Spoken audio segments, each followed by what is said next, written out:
नीति वचन में नारी को केवल किसी की पत्नी या माता के रूप में सीमित नहीं किया गया, बल्कि उसे एक बुद्धिमान, परिश्रमी, आत्मनिर्भर और ईश्वर भक्त व्यक्ति के रूप में प्रस्तुत किया गया है। यह नारी की तुलना मूल्यवान रत्नों से की गई है। उसे घर की नींव, समाज की शिक्षक और परिवार की दिशा देने वाली बताया गया है। यह ग्रंथ यह भी सिखाता है कि एक सच्ची स्त्री की सुंदरता उसके चरित्र, विवेक और नम्रता में बसती है, न कि केवल उसके रूप या सौंदर्य में। आज के आधुनिक समय में जब नारी सशक्तिकरण और समानता की बातें हो रही हैं, तो नीति वचन का संदेश और भी प्रासंगिक हो जाता है। यह हमें याद दिलाता है कि सशक्त स्त्री सदैव सम्मान और प्रेरणा की पात्र रही है। पहला, गुणवान स्त्री यानी मूल्यवान स्त्री रत्न से बढ़कर है। नीति वचन 31:10 में लिखा है, गुणवती स्त्री कौन पाए, क्योंकि उसका मूल्य मूंगे से भी अधिक है। यह वचन एक स्त्री की कीमत को केवल बाहरी सौंदर्य, स्थिति या संपत्ति से नहीं मापता, बल्कि उसके गुणों से करता है। यह गुणवती स्त्री एक ऐसा आदर्श है जो परिवार, समाज और ईश्वर के प्रति ईमानदार, निष्ठावान और बुद्धिमान है। आज के समय में जब समाज स्त्री को कभी वस्तु, कभी सौंदर्य की मूर्ति, तो कभी मात्र एक भूमिका तक सीमित कर देता है, तो यह वचन हमें याद दिलाता है कि एक महिला का असली मूल्य उसके अंदरूनी गुणों में है, जैसे प्रेम, करुणा, धैर्य, विवेक और आत्मबल। दूसरा, बुद्धिमान स्त्री घर की निर्माता। नीति वचन 14:1 कहता है, बुद्धिमान स्त्री अपने घर को बनाती है, पर मूर्ख स्त्री अपने ही हाथों से उसे ढा देती है।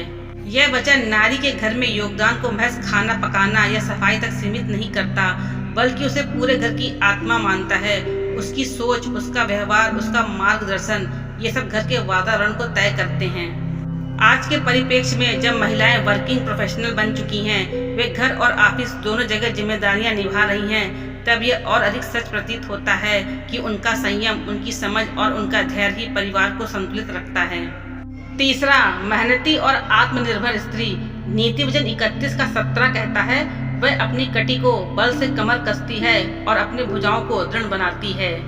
यहाँ स्त्री को मेहनत, उसकी आत्मनिर्भरता और उसके कार्य की दृढ़ता को दिखाया गया है।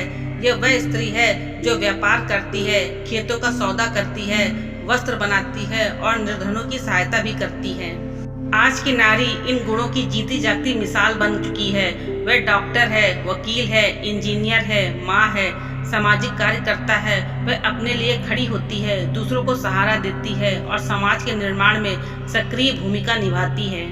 चौथा, करुणामयी और नम्र हृदय। नीति वचन 31:26 वह बुद्धि की बात करती है और उसकी जीभ पर कृपा की शिक्षा रहती है। यह स्त्री अपने शब्दों से चोट नहीं देती, बल्कि लोगों को आशा, प्रेरणा और समाधान देती है। उसकी वाणी कठोर नहीं, मधुर और उद्देश्यपूर्ण होती है। आज के सामाजिक नेटवर्क, प्रतिस्पर्धा और तर्क के युग में जहां शब्द हथियार बन चुके हैं, एक ऐसी स्त्री जो प्रेम, करुणा और संतुलन से बोले, वह घर, ऑफिस और समाज में शांति और सामंजस्य की प्रेरणा बन जाती है। पांचवा, भक्ति, ईश्वर भक्ति से युक्त स्त्री।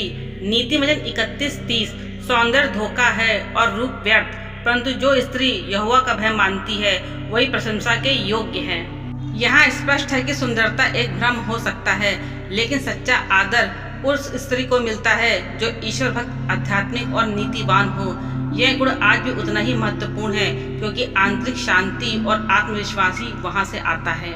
आज जब बाहरी दिखावे को समाज में बढ़ावा मिलता है, यह वचन एक चेतावनी देता है कि जीवन की स्थायित्व और आत्मिक संतुलन केवल भक्ति और चरित्र से ही आता है, न कि महंगे कपड़ों या सुंदर चेहरे से। छठा, दया और सेवा की भावना। नीति वचन 31:20 वह अभावग्रस्तों के लिए अपना हाथ खोलती है और दरिद्रों के लिए हाथ बढ़ाती है।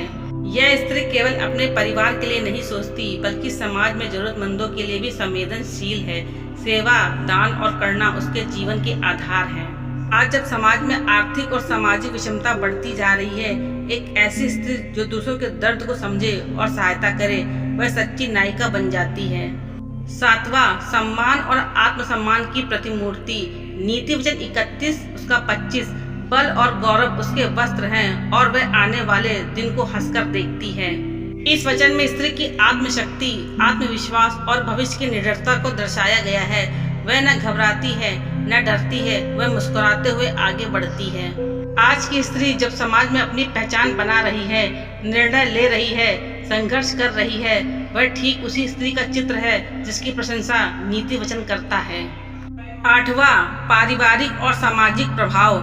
नीति वचन 31 के अंत में लिखा है, नीति वचन 31 के 28 में लिखा है, उसके पुत्र उठकर उसको धन्य कहते हैं, उसका पति भी उसकी प्रशंसा करता है।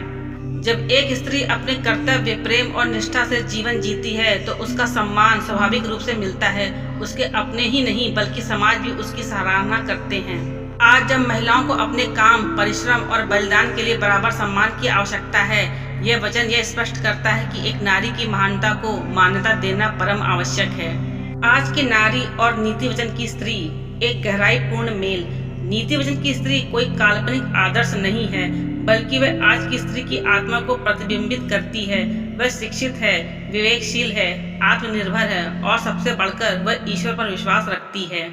आज की स्त्री एक माँ है जो बिना थके सारा दिन परिवार के लिए काम करती है। वह एक बहन है जो सहारा बनती है। वह एक पत्नी है जो अपने जीवन साथी का साथ देती है। वह एक प्रोफेशनल है जो समाज में सकारात्मक योगदान देती है। और इन सबके बीच वह एक साध्वी आत्मा भी है जो प्रार्थना करती है, दूसरों के लिए सोचती है और अपने अंदर की शक्ति को पहचानती है।